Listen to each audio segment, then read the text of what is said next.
जब भी दीन के नाम पे सजी हुई किसी मजलिस में जाएं तो खूब अच्छी तरह तसल्ली कर लें कि हम क्यों जा रहे हैं।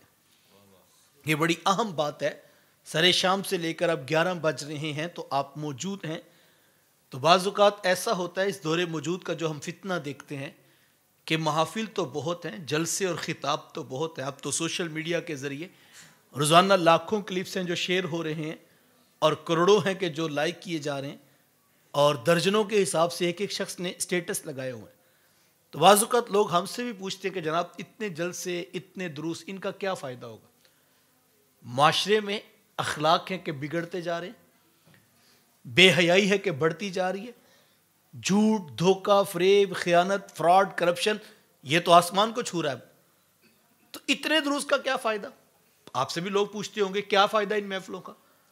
तो मैं कहा करता हूँ कि इसके बहुत सारे जवाब होंगे, लेकिन मैं ये समझता हूँ, मैं कहता हूँ ज़रा पहले हम देखें कि हमारे जलसों में बचा क्या है। कभी हम अपनी महफिल का स्टेज उठाएं, जो अमूमी रवैया है, बचा क्या है स्टेज पर। बिके हुए खतीब, भंड किस्म के नकीब और डांस करते नात खा हमने स्टेजों पे खड़े कर दिए और पीछे रह गई थी आवाम।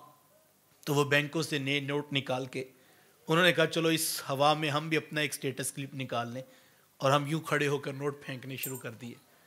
तो मैं कहता हूं कि इस तरह की महफिलें जनाब 100 या 1 करोड़ भी आप कर लें कोई फ़र्क नहीं पड़ेगा, चूंकि ना आने वालों के जहन में कोई ये ख्याल है कि आज हुजूर की बात सुननी है, अल्लाह रसूल का पैगाम सीखना है, आने वाले के जहन में तो नहीं है।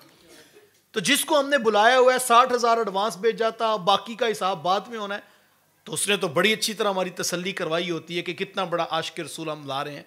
तो हमें 15-20 दिन पहले ही पता होता है कि ये किस भाव में बिक रहा है और किस भाव में ये बात सुनाएगा। जब वो किलोमीटर नाप के रेट लिस्ट बता रहे होते हैं तो फिर हमें तसल्ली तो हो चुकी होती है। हम फिर भी कबूतर की तरह, वैसे हम इतने दाना हैं कि हम 1 दर्जन केले भी खरीदे तो हमारी डिमांड है कि 12 के 12 ठीक होने चाहिए।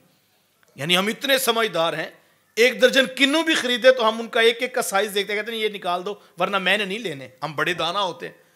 200 रुपये के किन्नू खरीदे तो हमें पता लगता है। 60,000 का नकीब या खतीब बुलाएं या नात खां 40-40 हज़ार के बुलाएं तो हमें क्यों नहीं पता चलता।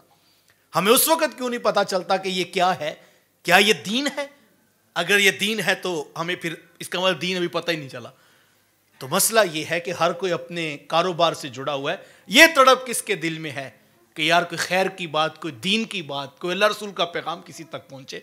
और मैं एक ही बात कहता हूँ अक्सर दोस्तों से, मैं कहता हूँ आप कुछ ना करें, आप सिर्फ अपना ये माइक, अपना ये मिंबर, अपना ये महफिल का स्टेज, आप सिर्फ उसको बामकसद बना दीजिए। बस यहां से बेमकसद बात कान तक ना जाए।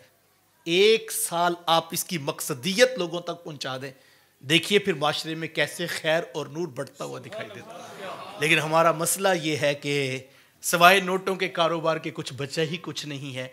अल्लाह अकबर। मेरे शेख तो फरमाया करते कि जब मुबल्लिग गुफ्तगू कर रहा हो, उसकी जुबान लोगों से खिताब कर रही हो और उसका दिल बारगाह रबूबियत में कशकोल बन के पड़ा हो और आरजू कर रहा हो, मालिक लफ्ज़ तो मैं अदा कर रहा हूं, असर की शरीनी तू इनके दिलों में उतार। तो जब ये जज्बे किसी के होंगे तो फिर वो बातें जो है वो मन में उतरने का फन जानती हैं। और अगर ये ना हो तो फिर सुरीले लहजे और तरन्नुम वाली तकरीरें भी हवाओं में उड़ती हुई तितलियों की तरह अपने रंग तो दिखाती हैं, लेकिन वो असर और माना के नूर से खाली होती हैं।